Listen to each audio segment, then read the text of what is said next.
سب سے پہلے تو کسی لڑکے کا کسی لڑکی سے شادی کرنے کے واسطے کسی غیر عورت یعنی نائن یا مشاطہ کے ذریعے جو زبانی یا تحریری پیغام بھیجا جاتا ہے، اس کو پیغام بھیجنا کہتے ہیں، یعنی کسی کے گھر رشتہ بھیجنا، ٹھیک ہے۔ اور جب لڑکی کے والدین اس رشتے کو منظوری دے دیتے ہیں تو اسے نسبت ٹھہرانا کہتے ہیں۔ ویسے تو اسٹوڈنٹس آپ کو پیپر میں جو ہے نا وہ سوال ہی پوچھے گا، اس طرح تو نہیں آئے گا آپ کو کہ نسبت ٹھہرانا سے کیا مراد ہے، اس طرح آ سکتا ہے، لیکن اس طرح نہیں آئے گا کہ آپ نے ٹوٹل لکھنا ہوگا۔ آپ کو شارٹ میں پوچھ سکتا ہے، وہ 2 نمبر کا شارٹ کویسچن ہوگا، تو اس میں یہ تھوڑا سا آپ لکھ سکتے ہیں، ریڈنگ دھیان سے سنیے گا۔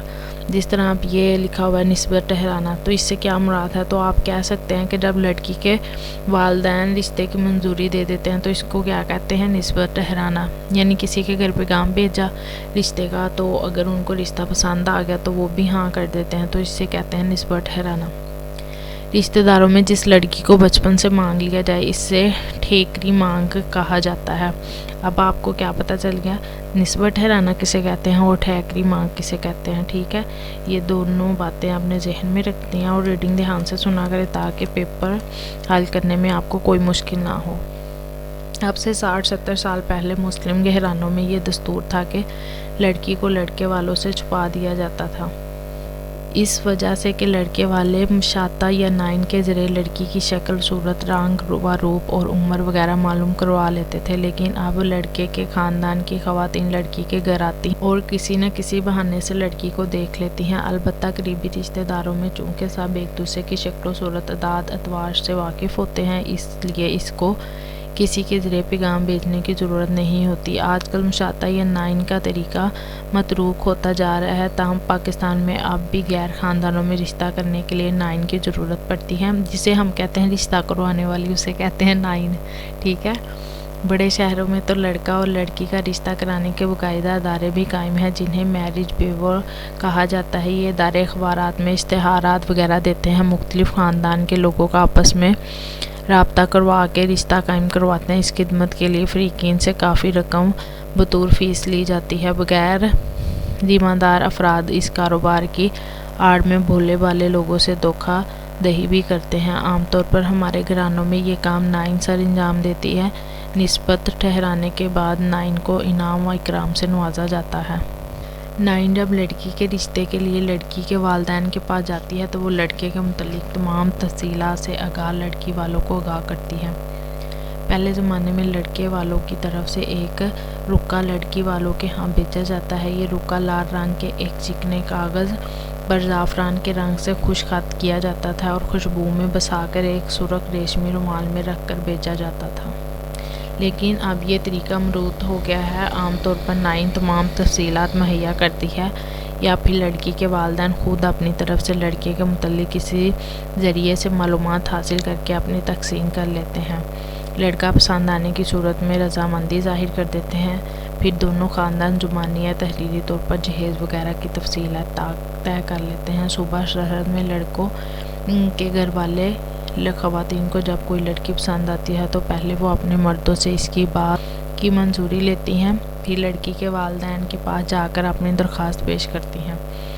لڑکی کے گھر کی خواتین اپنے مردوں کی مرضی سے رشتے کی حامی بھرتی ہیں۔ اسی دوران میں لڑکی کے والدین لڑکے کے متعلق تمام معلومات حاصل کر لیتے ہیں، لیکن رشتہ منظور کرنے میں لڑکی کی مرضی کا کوئی دخل نہیں ہوتا، یہ والدین کا فیصلہ ہوتا ہے۔ پھر دونوں فریق میں آپس میں منگنی کی تاریخ طے کرتے ہیں اور بلیوس یا لب کی رقم بھی طے کی جاتی ہے۔ یہ رواج سرحد کے بعض علاقوں میں اب بھی موجود ہے، لیکن ہمارا اسلام بھی کہتا ہے کہ جو آپ رشتہ طے کرنے سے پہلے اپنی بیٹی سے اور اپنے بیٹے سے جو ہے اس کی اجازت لیا کریں، تو ان کی پسند کا خیال رکھا کریں۔ لیکن کافی علاقوں میں اب بھی یہ بات چلتی ہے کہ گھر کے بڑے ہی رشتہ طے کر دیتے ہیں اور جو ہے نا ان کو بتا دیا جاتا ہے لڑکی کو فلان جگہ آپ کا رشتہ ہو گیا، تو پھر منگنی کی تاریخ طے پاتی ہے۔ لیکن اب یہ جو رواج ہے نا وہ کافی کم ہو چکا ہے، اب لازمی پوچھا جاتا ہے۔ بلوچستان کے تقریباً تمام قبائل میں ویوس یا لب کی رسم و رواج ہے۔ اس رواج کے تحت لڑکی کے باپ کو شادی سے پہلے شادی پر اٹھنے والے اخراجات کے لیے کچھ رقم دی جاتی ہے۔ رقم کے علاوہ زیور، مویشی، زمین وغیرہ کی شکل میں بھی ولور کی رسم ادا کی جاتی ہے۔ اس کی مقدار ادائیگی کی شکل میں کی جاتی ہے، یہ پہلے ہی طے کر لیا جاتا ہے۔ ولور کی ایک قسط منگنی کے وقت ادا کی جاتی ہے اور پوری رقم نکاح سے قبل دی جاتی ہے۔ بلوچستان کے تقریباً تمام قبائل میں ویولز یا لب کی رسم رائج ہے۔ اس رواج کے تحت لڑکی کے باپ کو شادی سے پہلے شادی پر اٹھنے والے اخراجات کے لیے کچھ رقم دی جاتی ہے۔ رقم کے علاوہ زیور، مویشی، زمین وغیرہ کی شکل میں بھی دی جاتے ہیں۔ بلوچستان میں عام طور پر قریبی رشتہ داروں میں شادی کرنا پسند کیا جاتا ہے۔ لڑکے کے لیے دلہن کا انتخاب ماں باپ کرتے ہیں اور لڑکا اب ماں باپ کی پسند کی ہوئی لڑکی سے شادی کر لیتا ہے۔ اس میں انکار کی گنجائش نہیں ہوتی۔ غریب طبقے کے اور زیادہ عمر میں شادی کرنے والے لوگ اپنی دلہن کا انتخاب خود کر لیتے ہیں۔ لڑکی کو پسند کرنے کے لیے سب سے پہلے ایک بزرگ رشتہ دار عورت لڑکی کے گھر جاتی ہے اور لڑکی کی شکل اور تمام حالات کے بارے میں اطمینان کر کے اپنی رائے کا اظہار کرتی ہے۔ لڑکی کو پسند کر لینے کے بعد لڑکے کا باپ اپنے چند قریبی رشتہ داروں کے ساتھ لڑکی کے والدین کے پاس جاتا ہے۔ جو لوگ لڑکے کے باپ کے ساتھ جاتے ہیں وہ اس امر کی تصدیق کرتے ہیں کہ لڑکا خود شریف، محنتی اور اچھی عادات اطوار کا مالک ہے۔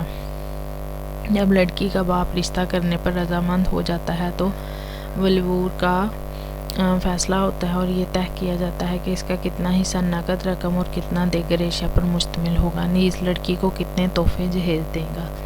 بعض اوقات تحفوں کی رقم ولور کی رقم سے کم کر دی جاتی ہے اور باپ لڑکے کے تحفہ نہیں دیتا۔ پاکستان کے شمالی علاقوں میں بلبستان ایک خوبصورت وادی ہے۔ بلبستانی یا بلبتی لوگوں کے ہاں دستور یہ ہے کہ وہ قریبی رشتہ داروں میں شادی کرنا پسند کرتے ہیں تاکہ تعلقات مضبوط اور مستحکم ہوں۔ رشتے کی بات چیت عام طور پر لڑکے والوں کی طرف سے شروع کی جاتی ہے۔ لڑکے کے والدین کو مذہبی عالم سے نیک دن اور ساعت معلوم کر کے رشتے کا پیغام پہنچایا جاتا ہے اور رشتے کی بار بار خواہش کرتے ہیں۔ اس مقصد کے لیے گاؤں کے ایک معزز اور باسوق شخص کو حلیفیہ یعنی رابطہ کار بنا کر لڑکی کے والدین کے پاس شادی کی تجویز کے ساتھ بھیجا جاتا ہے۔ وہ شخص لڑکی والوں کے جواب کے انتظار میں کئی دن ٹھہرتا ہے۔ لڑکی کے والدین اپنے عزیز اور رشتہ داروں سے مشورہ کر کے رشتے کی رضامندی ظاہر کرتے ہیں۔ تجویز منظور ہونے کے بعد حلیفہ یہ خوشخبری لڑکے کے والدین تک پہنچاتا ہے اور پھر شادی کی باقاعدہ تیاریاں شروع ہو جاتی ہیں۔ شمالی علاقے میں ہنسا بھی نہایت خوبصورت علاقہ ہے۔ یہ ریاست ہنسا میں قدیم زمانے میں شادیوں کے دن مخصوص تھے۔ سال کے اختتام پر دسمبر کی 15 سے 20 تاریخ میں سارے علاقے میں شادیاں کرنے کا دستور تھا، لیکن اب یہ تصور بدل چکا ہے۔ جب کوئی شخص کسی لڑکی سے شادی کرنا چاہتا ہے تو کسی عزیز کے ذریعے لڑکی کے والدین سے بات چیت ہوتی ہے۔ منظوری کے بعد ایک دن داغ خوانی کی ہوتی ہے جس دن لڑکے کے والدین کی طرف سے لڑکی کے لیے کچھ کپڑے بھیجے جاتے ہیں اور پھر شادی کی تاریخ مقرر کی جاتی ہے۔ سندھ میں لڑکے کے گھر کی خواتین لڑکے کے گھر رشتہ طلب کرنے کے لیے جاتی ہیں۔ اگر لڑکی کے والدین راضی ہو جاتے ہیں تو پیغام لانے والی خواتین کو شکر دیتے ہیں۔ شکر اس کو پادری یا رضامندی کہا جاتا ہے۔ پھر مقررہ دن کے لڑکے اور لڑکی کے گھر جاتے ہیں اور یہاں ان کو دودھ کا شربت پلایا جاتا ہے۔ اس کو کھیر پلانا کہتے ہیں، یعنی نسبت پکی ہو گئی۔ لڑکے کے والدین شربت کے برتن میں روپے ڈالتے ہیں چونکہ لڑکی کو دیے جاتے ہیں۔ چترال میں لڑکا لڑکی کی نسبت ان کی اپنی پسند پر موقوف ہے، چنانچہ عام دستور ہے کہ جب کوئی لڑکا سیاںا ہو جاتا ہے اور کسی لڑکی کو اپنے لیے پسند کر لیتا ہے تو وہ لمبے لمبے بال رکھتا ہے اور بناؤ سنگار کر کے میدان میں چنگان بازی کرتا ہے اور اپنے اس ہنر کی شہرت اپنی پسند کی لڑکی کے کانوں تک پہنچاتا ہے۔ دور دور کے پہاڑوں سے جانوروں کا شکار کر کے اس کے گھر بھیجتا ہے، کبھی کبھی مصری یا لونگ اس کے گھر بھیجتا ہے۔ یہ اشیاء یہاں کی خواتین کے لیے بہت بڑی نعمت کی حیثیت رکھتی ہیں۔ تو ان دونوں کے والدین ذرائع ان کی نسبت اقرار پائی جاتی ہے۔ لڑکا بھی لڑکی کے بارے میں اس امر کی تسلی کر لیتا ہے کہ وہ سینہ پرونا جانتی ہے۔ ویسے بچپن کی شادی کا بھی یہی عام رواج ہے۔ پاکستان کے مختلف علاقوں میں نسبت ٹھہرانے یا رشتے کی منظوری کے سلسلے میں جو باتیں مشترک ہیں وہ یہ ہیں۔ رشتے کی بات چیت کی ابتدا لڑکے والوں کی طرف سے ہوتی ہے۔ رشتے والدین کی رضامندی سے طے پاتے ہیں۔ بات پکی کرنے سے پہلے دونوں فریقین لڑکا اور لڑکی کے بارے میں اطمینان کر لیتے ہیں۔ رشتے کی بات چیت کے لیے عام طور پر نائن یا کسی بزرگ شخص کی خدمت حاصل کی جاتی ہے۔ رشتے کی رضامندی کے بعد منگنی کی تاریخ مقرر کی جاتی ہے۔ یہ تمام امور ہیں جن کو پورا کرنے کے بعد کسی لڑکے اور لڑکی کی نسبت پکی ہو جاتی ہے اور منگنی کی تاریخ مقرر کی جاتی ہے۔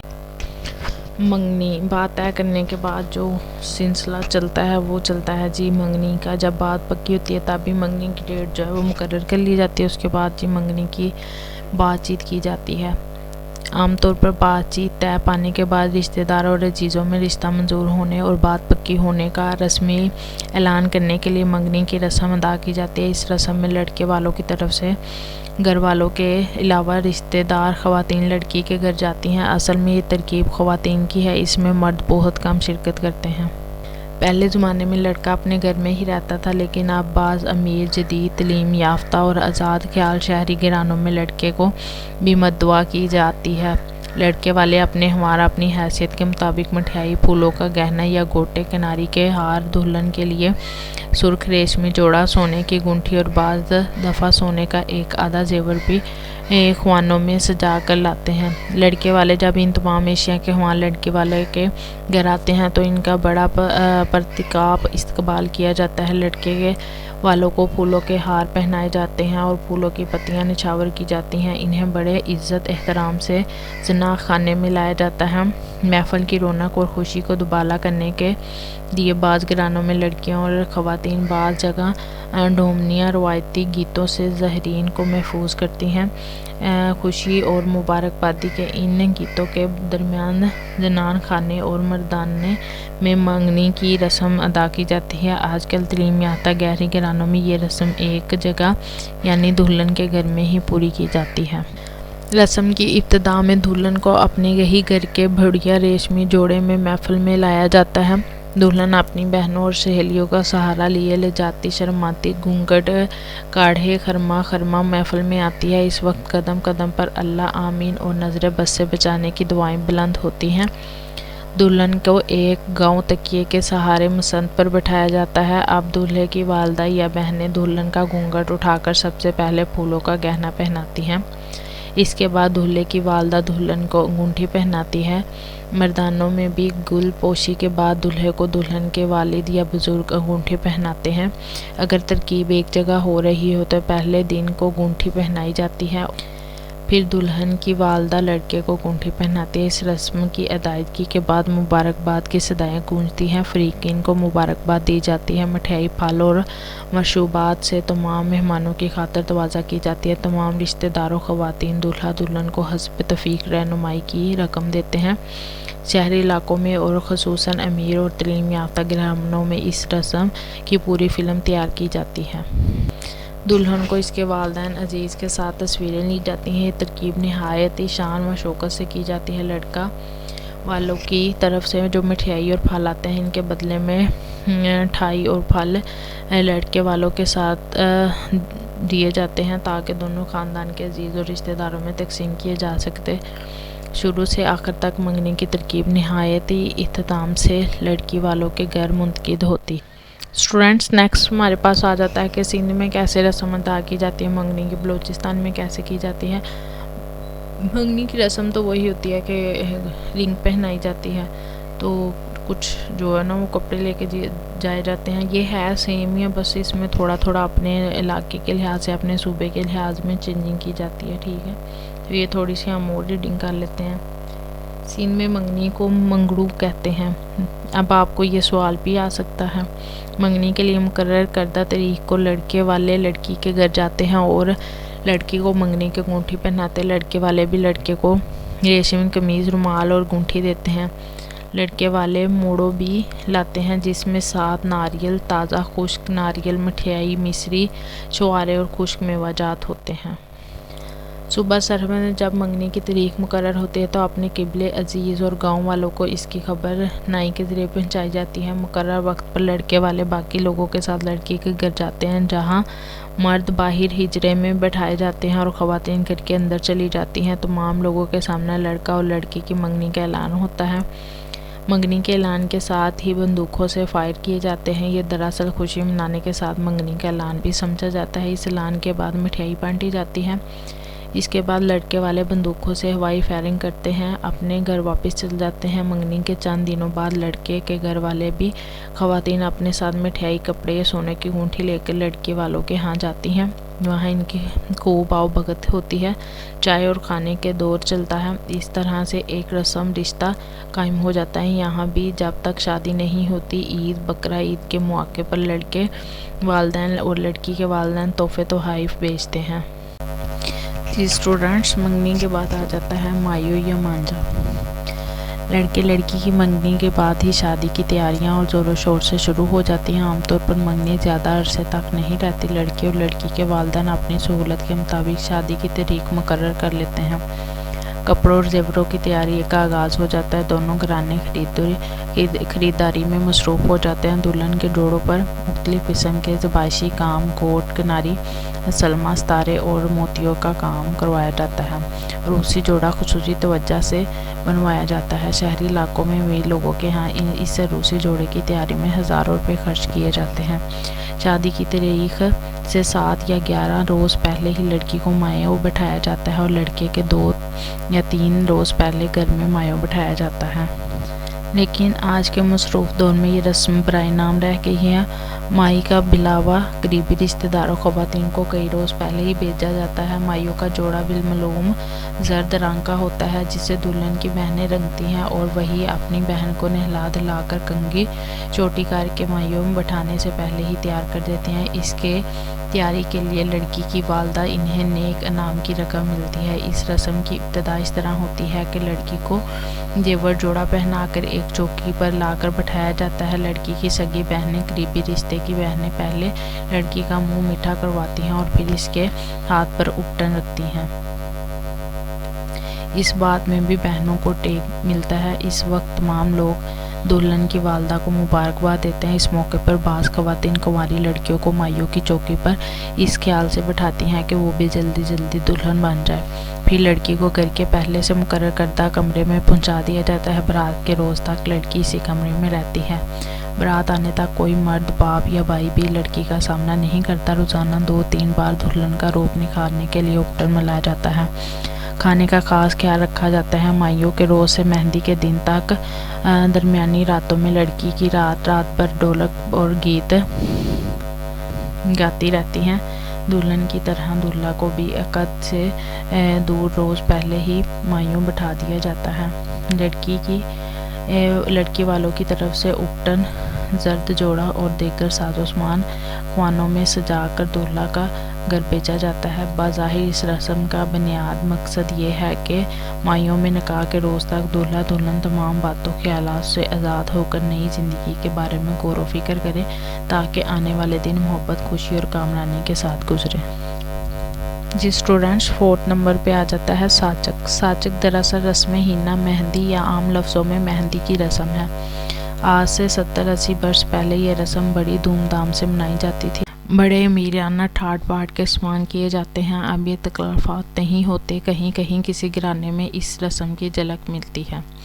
اس رسم میں لڑکے والوں کی طرف سے خواتین چند مردوں کے ہموار بھری کا سامان اور دیگر اشیاء سجا کر بڑے اہتمام سے اپنی اپنی حیثیت کے مطابق دلہن کے گھر لاتی ہیں۔ اس میں سہاگ پڑا، کنگھی، عطر سہاگ، عطر موتیا، میسی شربت، خشک مہندی، نقل، میوہ جات، بری کے جوڑے، تمام زیور، پھولوں کا گہنا وغیرہ ہوتا ہے۔ صرف نتھ رکھ لی جاتی ہے تاکہ ساس ولیمے والے دن دلہن کو پہنائے۔ ساچک لے کر جب لڑکی والوں کے گھر پہنچتے ہیں تو ان کا نہایت عزت احترام سے استقبال کیا جاتا ہے۔ خواتین کو پھولوں کا ہار پہنا کر ان کی پیشوائی کی جاتی ہے۔ محفل میں لڑکی گھونگھٹ نکالے بیٹھی رہتی ہے۔ لڑکی کا گھونگھٹ اٹھا کر دولہے کی بہن پھولوں کا گہنا پہناتی ہے۔ بعض دولہے کی والدہ چڑھاوے کے زیورات بھی دلہن کو پہنا دیتی ہے۔ چڑھاوا چڑھانے کے بعد دلہن کی بھلائی لی جاتی ہے۔ ڈومنیاں شادیانے اور مبارکبادی کے گیت گاتی ہیں۔ سمندنیں بڑی فراخ دلی سے دلہن پر سے رقم نشاور کرتی ہیں۔ سمندیوں کی خوب خاطر مدارت کی جاتی ہے اور رات گہ تک محفل میں یہ گہما گہمی جاری رہتی ہے۔ آج کل ساچک کی رسم دلہن کے گھر میں پوری ہونے کے بعد اسی راتوں رات یہ دلہن والوں کی طرف سے دلہا کو برات کا جوڑا، مہندی اور انگوٹھی وغیرہ مٹھائی کے ساتھ بھجوا دیتے ہیں۔ دوسرے روز عقد قرار پاتا ہے، لیکن پاکستان کے اکثر گھرانوں میں ساچک بیچنے کی بجائے مہندی بھیجی جاتی ہے اور دوسرے دن برات کے ساتھ ہی بری روانہ کی جاتی ہے۔ ساچک دراصل بری اور مہندی کی ایک ساتھ لے جانے کی رسم ہے۔ جی نیکسٹ آ جاتا ہے ہمارے پاس مہندی۔ عام طور پر شادی کے 1 یا 2 دن پہلے مہندی کی رسم دلہا اور دلہن والوں کی طرف سے پوری کی جاتی ہے۔ آج کل مہندی کی رسم دونوں فریقین کی طرف سے بڑی دھوم دھام سے ادا کی جاتی ہے۔ مہندی کو خوبصورت تھالیوں میں گوٹا کناری سے سجایا جاتا ہے اور ان میں موم بتیوں کی شمعیں روشن کی جاتی ہیں۔ مہندی کے ساتھ ساتھ کئی سیر مٹھائی خواہاں سے سجے سجائے دلہا والوں کی خواتین کے ہموار ہی دلہن کے گھر لائے جاتے ہیں۔ جو ہی دلہا والوں کی خواتین دلہن کے گھر میں قدم رکھتی ہیں، ان کا بڑی گرم جوشی سے پھولوں کے ہار پہنا کر پھول کی پتیاں نشاور کر کے استقبال کیا جاتا ہے۔ دلہے والوں کی لڑکیاں اور خواتین گیت گاتی ہیں، اندر داخل ہوتی ہیں، ان سب محفل میں بٹھایا جاتا ہے۔ مہمانوں کو مشروبات دے کر لوازمات توازہ کی جاتی ہے۔ سب کے چہرے خوشی اور مسرت سے تمتماتے ہیں۔ رنگا رنگ خوبصورت اور چمک کپڑوں کی جمجلاہٹ، پھولوں اور مہندی کی خوشبو سے محفل میں رنگ بو کا سیلاب آ جاتا ہے۔ لڑکے والوں کی خواتین اور عام طور پر لڑکیاں ڈھولک کی تھاپ پر گیت گاتی ہیں اور رقص کرتی ہیں۔ یہ بڑا دلکش سماں ہوتا ہے۔ گانے کی محفل میں بڑی دیر تک جاری رہتی ہے۔ پھر دلہن کو اس محفل میں لایا جاتا ہے اور ایک چوکی پر بٹھا دیا جاتا ہے۔ دلہے کی طرف سے 7 سہاگیں پہلے دلہن کو تیل لگاتی ہیں اور پھر اس کے ہاتھ پر باری باری مہندی رکھتی ہیں اور پھر مٹھائی اس کے منہ میں میٹھا کرواتی ہیں۔ پھر سمدن دیگر خواتین دلہن پر پیسے نچھاور کرتی ہیں۔ اس کے ساتھ ہی پھر ڈھولک پر گیتوں اور نغموں سے سماں باندھا جاتا ہے۔ دلہن کو دوسرے کمرے میں لے جایا جاتا ہے، جہاں اس کی سہیلیاں اس کے ہاتھوں اور پیروں پر مہندی کے نقش و نگار بناتی ہیں۔ کچھ گھرانوں میں اسی راتوں رات یہ دلہن کے لیے تیل، مہندی، مٹھائی اور پھول لے کر دلہن والوں کے دلہا کے گھر جاتے ہیں۔ مہندی اسی طرح سجائی لے کر جاتے ہیں جس طرح دلہن کے گھر آئی تھی۔ دلہن والوں کو بڑے خوش خراش سے استقبال کیا جاتا ہے۔ دلہن والوں کی لڑکیاں اور خواتین ڈھولک پر گیت رقص کے محفل میں شادمانی کو فضا قائم کرتی ہیں۔ دلہا کو بہنوں کے آنچل کے سہارے میں محفل میں لایا جاتا ہے۔ دلہن والوں کو خواتین چھیڑ خانی کے بعد دلہا کے ہاتھ پر مہندی باری باری رکھتی ہیں اور پیسے نچھاور کرتی ہیں۔ اسے تتماتے چہروں پر ہنسی مذاق کی لطیف چھیڑ چھاڑ محفل کا لطف دوبالا کر دیتی ہیں۔ رات کے پچھلے پہر واپسی ہوتی ہے۔ اس رسومات پر بعض اوقات کثیر رقم خرچ کی جاتی ہے اور فریقین کے مقابلے میں اپنی اپنی ناک اونچی رکھنے کے لیے۔ اسٹوڈنٹ نیکسٹ ہمارے پاس آ جاتے ہیں رخصتی۔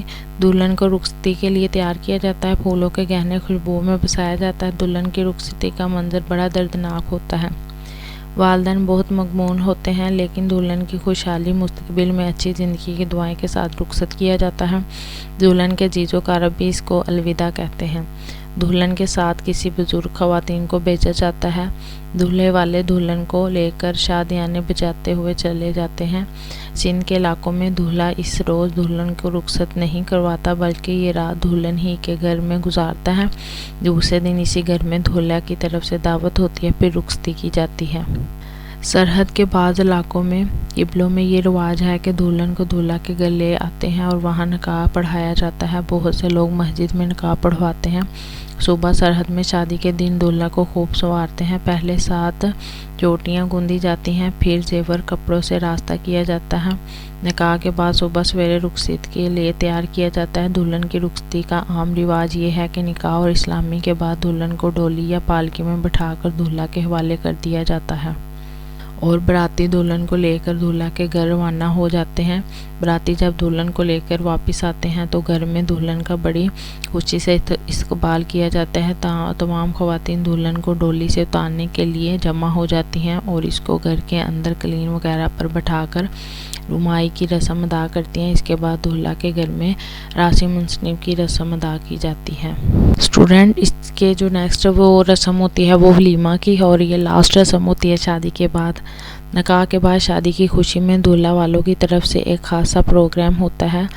جس سے ولیمہ کہتے ہیں، اس میں دولہا کے رشتہ دار، عزیز و اقارب، دوست احباب اور دلہن کے گھر والے، اکثر رشتہ داروں کو مدعو کیا جاتا ہے۔ آج کے دن دلہن کے ناک میں وہ نتھ ہوتی ہے جو اس کی خوش دامنی اس دن پہناتی ہے۔ اس دعوت میں دولہا والوں کے عزیز و اقارب دلہن کو سلامی دیتے ہیں۔ اس دعوت کے بعد سارے مہمان رخصت ہو جاتے ہیں، مگر دولہا کے میکے والوں کو خاص عزت سے رخصت کیا جاتا ہے۔ آج کل شہری گھرانوں میں نکاح کی رسم دلہن کے گھر ہی ادا کی جاتی ہے اور بارات کی ضیافت کا انتظام کسی شادی ہال یا بڑے ہوٹل میں کیا جاتا ہے، جہاں دونوں کی طرف سے مہمان مدعو ہوتے ہیں۔ بعض امیر گھرانوں میں مہندی کی رسم کے لیے بھی کسی بڑے ہوٹل میں بڑا ہال یا کمرہ لیا جاتا ہے اور وہاں پر یہ رنگا رنگ رسم ادا کی جاتی ہیں۔ ان گھرانوں میں بارات، دعوت اور ولیمے کی ضیافت بھی کسی بڑے ہوٹل میں شاندار طریقے سے کی جاتی ہے۔ شادی میں جو مذہبی رسم ہے وہ نکاح ہے، جو سنت ہے۔ باقی تمام رسم و رواج دکھاوے اور نمائش کے لیے ہیں، اس سے پرہیز کرنا چاہیے، سادگی اختیار کرنی چاہیے تاکہ روپے پیسے کا غیر ضروری استعمال نہ ہو۔ جو لوگ اتنی حیثیت نہیں رکھتے وہ ان رسومات کے لیے قرض لیتے ہیں اور بعض مشکلات میں گر جاتے ہیں۔ جی اسٹوڈنٹ، یہ تھا ہمارا یونٹ نمبر 10 اور اس کے ساتھ ہی جو ہے وہ ہمارا یونٹ نمبر 10 کمپلیٹ ہوتا ہے۔ امید ہے آپ کو سمجھ آ گئی ہوگی۔ آپ نے اس کو یاد نہیں کرنا، میں ہر اس میں بتاتی ہوں آپ کو یونٹ میں کہ کون سی چیز آپ نے یاد رکھنی ہے، کون سی نہیں یاد رکھنی۔ جسٹ اس کو آپ نے اچھے سے ریڈ کرنا ہے تاکہ اگر آپ کو پیپر میں کوئی سوال آئے آپ اس کا جواب دے سکیں۔ کچھ کہانیاں، کچھ سٹوریاں بہت دلچسپ ہوتی ہیں، جیسا کہ یونٹ نمبر 10 تھا وہ بہت ہی دلچسپ تھا، اور یہ وہی رسمات ہیں جو کہ ہمارے گھرانوں میں ادا کی جاتی ہیں۔ اپنی خوشی کو جو سیلیبریٹ کیا جاتا ہے ان رسمات کے ذریعے، تو اس میں کوئی بھی مشکل والی بات نہیں ہے۔ آپ ایک بار ریڈ کیجئے گا، اس کے بعد اگر آپ کو پیپر میں کوئی سوال آتا ہے تو آپ اس کا اچھے سے جواب دے سکیں۔ اگر آپ کو میرا لیکچر اچھا لگا ہو تو اسے اپنے دوستوں کے ساتھ شیئر کریں، لائک کریں میرے چینل کو اور سبسکرائب کریں۔ تھینک یو سو مچ۔ ملیں گے یونٹ نمبر 11 کے میں، اور تب کے لیے اللہ حافظ۔ Thank you so much.